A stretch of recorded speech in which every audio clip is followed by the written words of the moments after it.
Hello friends. C plus plus language की इस series में आज हम देखेंगे लेक्चर 1 का पार्ट 4। आज का हमारा ऑब्जेक्टिव है क्लासेस एंड ऑब्जेक्ट्स। हमने पिछली क्लास में समझा था ऑब्जेक्ट ओरिएंटेड प्रोग्रामिंग क्या होती है। आज हम देखते हैं उसको इम्प्लीमेंट करने का एक पावरफुल तरीका क्लास क्या है। क्लासेस का कॉन्सेप्ट समझने के लिए हम एक एग्जांपल लेते हैं, रियल वर्ल्ड एनालॉजी लेते हैं। जैसे कोई मकान बनाया जाता है तो पहले उसका नक्शा तैयार होता है। उस नक्शे को देखकर आप समझ पाते हो कि मकान कैसा दिखेगा, लेकिन वो नक्शा मकान नहीं है। उस नक्शे की मदद से मकान बनेगा। मकान बनेगा तो जगह लगेगी, कुछ कॉस्टिंग आएगी। पर जो नक्शा है वो सिर्फ कागज पे कुछ इन्फॉर्मेशन है, जो उस चीज़ की इन्फॉर्मेशन है जो फ्यूचर में तैयार होने वाला है। Class is a blueprint of an object. Blueprint यानी नक्शा। तो क्लास किसी ऑब्जेक्ट का नक्शा है। आप किसी इंफॉर्मेशन को रखने के लिए वेरिएबल बनाते हैं। आप वेरिएबल बनाते हैं अक्सर प्रिमिटिव टाइप की मदद से, इंट, कैर, फ्लोट, डबल, इनकी मदद से। मान लीजिए आपने लिखा इंट एक्स, तो आपने एक एक्स नाम का वेरिएबल बनाया जो इंट टाइप का है। इस एक्स वेरिएबल में आप एक इंफॉर्मेशन रख सकते हैं, लेकिन सिर्फ एक इंफॉर्मेशन रख सकते हैं। यदि आपको एक से ज़्यादा इंफॉर्मेशन रखनी है तो आपको कई सारे वेरिएबल्स बनाने पड़ेंगे।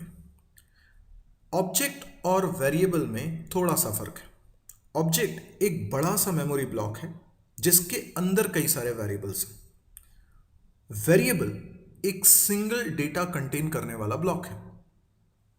जब आप कोई क्लास बनाते हैं तो आप एक नया डेटा टाइप बना देते हैं। ये नया data type non primitive data type कहलाता है, और इस नए डेटा टाइप की मदद से बनने वाला वेरिएबल ऑब्जेक्ट कहलाता है। तो ऑब्जेक्ट भी मेमोरी लेता है, वेरिएबल भी मेमोरी लेता है। वेरिएबल एक सिंगल वैल्यू कंटेन करेगा, ऑब्जेक्ट मल्टीपल वैल्यूज यानी एक रिकॉर्ड कंटेन करेगा। पर एक ऑब्जेक्ट की मेमोरी में कितने वेरिएबल्स होंगे, क्या क्या वैल्यू वो कंटेन कर सकता है, इसकी पूरी रूपरेखा तैयार होती है क्लास के अंदर। तो class is a blueprint of an object का मतलब ऑब्जेक्ट कैसा होगा मेमोरी में, उसके अंदर कितने वेरिएबल्स होंगे, उसका साइज क्या होगा, ये सारी इंफॉर्मेशन होती है क्लास के अंदर। तो हम कह सकते हैं class is a description of objects property set and set of operations. यानी इसके अंदर वो फंक्शंस भी होते हैं, क्लास के अंदर वो फंक्शंस भी होते हैं जो ऑब्जेक्ट के वेरिएबल्स को यूज करेंगे। एक ऑब्जेक्ट के अंदर वेरिएबल्स भी हैं और फंक्शंस भी हैं, पर कौन से वेरिएबल्स और कौन से फंक्शन ये क्लास बनाते वक्त डिसाइड होता है।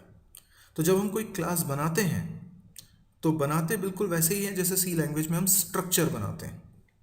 तो क्लास बनाना यानी एक नया डेटा टाइप बनाना, जिसको हम बोलते हैं यूजर डिफाइंड डेटा टाइप या नॉन प्रिमिटिव डेटा टाइप या कस्टमाइज्ड डेटा टाइप। क्लास बनाकर हम इनकैप्सुलेशन के कॉन्सेप्ट को अचीव करते हैं। हमने पिछले लेक्चर में समझा था, पिछले क्लास में देखा था कि इनकैप्सुलेशन क्या होता है। इनकैप्सुलेशन का मतलब होता है एक चीज़ से रिलेटेड सारी प्रॉपर्टीज़ और सारे फंक्शंस का एक सिंगल ग्रुप बनाना।